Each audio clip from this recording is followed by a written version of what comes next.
Fashion show. शहर की fashion designer Ritu की शादी गांव के जमींदार शेर सिंह से हो जाती है, लेकिन शहरी कामकाजी रितु का गांव में मन नहीं लगता। क्या सासू माँ, ये गांव में तो कुछ नहीं है, मेरा दिल ही नहीं लगता यहाँ, क्या करूँ मैं?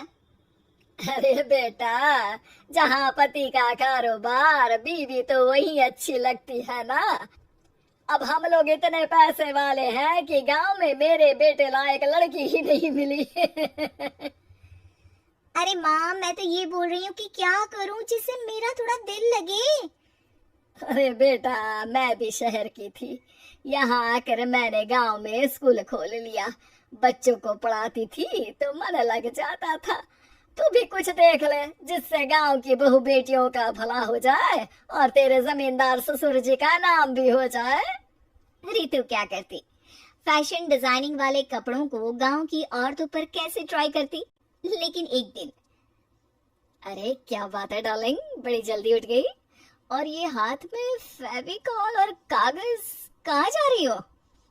मैंने सोच लिया है कि मैं अपना फैशन बुटीक खोलूंगी। गांव की औरतों को सजा धजा कर फैशन शो करूंगी और यहाँ की औरतों को भी शहर के फैशन से वाकिफ करवाऊंगी। फैशन और यहाँ की औरतें, अरे इन लोगों को तो बस चूल्हा चौका आता है। खाली समय में एक दूसरे के सर से जुए निकालती हैं या फिर अचार पापड़ बनाती है। इन लोगों के बस के नहीं है फैशन को समझना।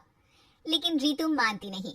वो पूरे गांव में पोस्टर चिपका देती है कि किसी को भी नए डिजाइन के कपड़े पहनने का शौक है तो जल्दी जमींदार की बहू से मिले। लेकिन रितु की दुकान में 2 दिनों तक तो कोई आता ही नहीं। पर एक दिन, अरे कमला, क्या हुआ? क्या देख रही हो? ये पुतला देख रहा है दीदी। क्या दिख रहा है इसमें ऐसा? अब देखो तो दीदी, ये पुतला मेरे जैसा ही है ना, पतला दुबला लंबा, बस मैं काली और ये गोरा। तो ये बता, इस पुतले के कपड़े तुझे कैसे लग रहे हैं? अरे कपड़े तो बहुत ही सुंदर है दीदी, लेकिन तू ना बस कल इसी समय आ जाना और अपने जैसी 2-3 और को भी ले आना। अगले दिन कमला 2 लड़कियों को लेकर आ जाती है। रितु उन लोगों को अपने हाथ के सिले कपड़े पहनाती है और घर भेज देती है। उन लोगों को गांव की दूसरी औरतें भी देखती हैं।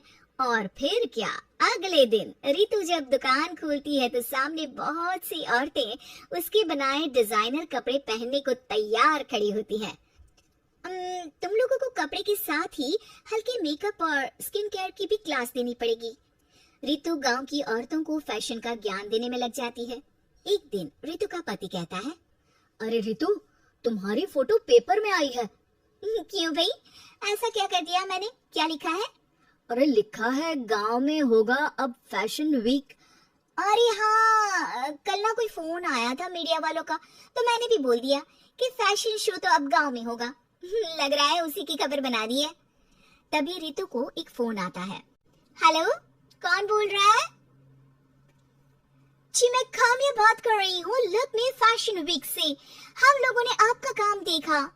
हम शहर वर्सेस गांव का फैशन थीम में एक फैशन शो आपके गांव में करना चाहते हैं। अरे वाह, ये तो बहुत ही अच्छी बात है। मैं अपनी मॉडल्स के साथ शो में हिस्सा जरूर लूंगी।